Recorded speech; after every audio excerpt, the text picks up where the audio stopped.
Have you ever found yourself thinking, why can't they see they're wrong? Or if only they changed, everything would be better. Do you often feel frustrated by others' mistakes, blind spots, or harmful behavior? If so, you're not alone. But what if the solution isn't out there? What if the change you seek begins where you least expect it, in yourself? Welcome back to the channel, where we don't just talk about spiritual concepts, we live them. Today, we're going to explore one of the most transformative and challenging truths of the inner path. The real work doesn't begin with fixing others. It begins with asking, where have I yet to grow? This is not easy. Ego doesn't like to look inward. It prefers projection, blame, or anxiousness. It loves to point the finger, to catalog others as faults, judge their behavior, criticize their choices, and in doing so, it hides from its own shadows. But real spiritual maturity begins when we reverse the gaze. When we stop asking, what's wrong with them? And start asking, what is this showing me about myself?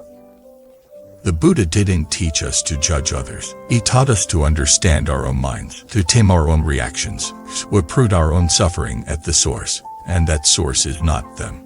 It's how we meet them. Let's go deeper.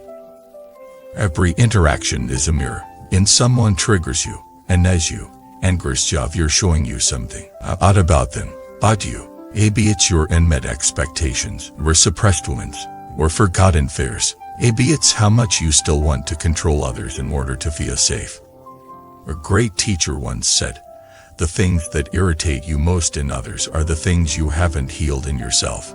That's not blame. That's an invitation to see every conflict as a classroom. Imagine this. Someone insults you. You feel your chest tighten, or thoughts race. You want to defend, to retaliate. Before acting, ask, why does this hurt? Is it true? Is it touching a part of me I'm not at peace with? Where's my work? This isn't weakness, it's courage. Anyone can lash out, but it takes strength to look inward. Own your reaction. Meet pain with inquiry instead of accusation. This doesn't mean you accept abuse or stay silent in the face of harm. It means you respond not from ego, but from clarity, not from wounds, but from wisdom.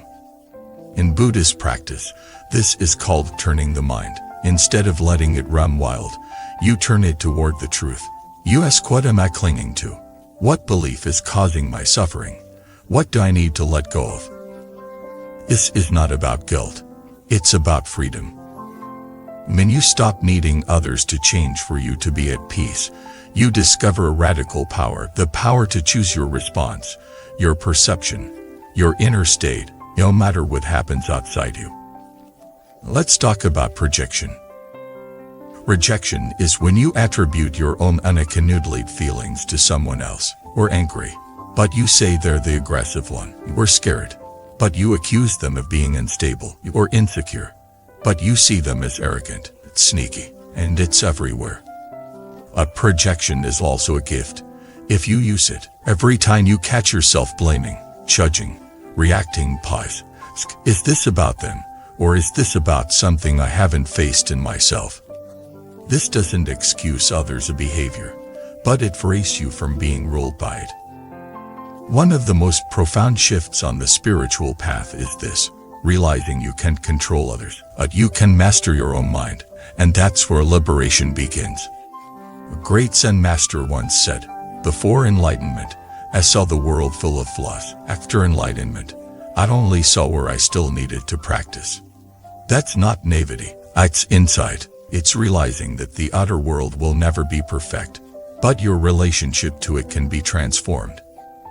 Think of someone you're struggling with right now. Instead of focusing on their faults, ask, what do I feel in their presence? Why? What story am I telling about them? What would happen if I dropped that story?